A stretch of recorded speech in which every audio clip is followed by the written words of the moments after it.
We have a lot of questions to get to, but you know that the vast majority of Democrats fully and consistently have supported President Biden on his support of Ukraine in this war. You seem to be out of step with the voters of the party that you're asking to vote. That doesn't make it right, Elizabeth. That does not make it right.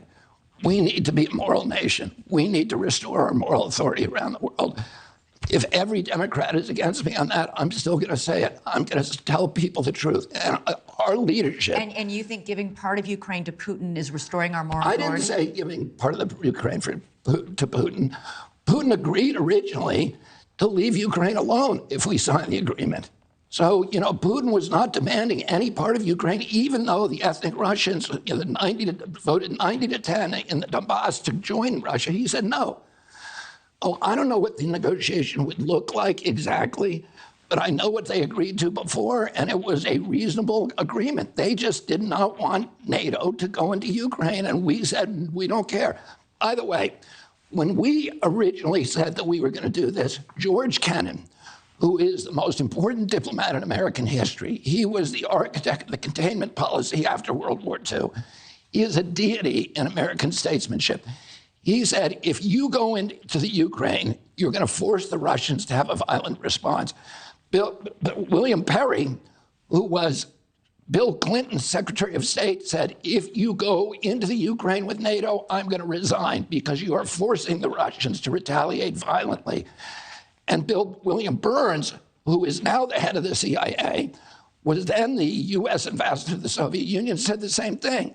He said, you cannot move NATO into the Ukraine because it is going to force the Russians to retaliate violently. And he said, he called it a red line. He said, if you cross that red line, Russia is going to have to go into the Ukraine. So all of us knew that. All of our diplomats knew that.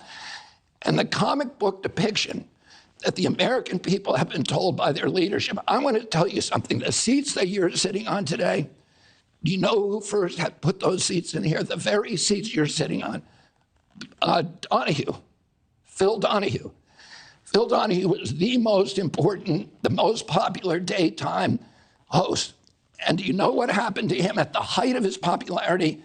He told the truth about the Iraq war. He said there are no weapons of mass destruction in Iraq. 2 days later, he lost his job. And that's why those seats are empty. So we have to, and now we all know he was right.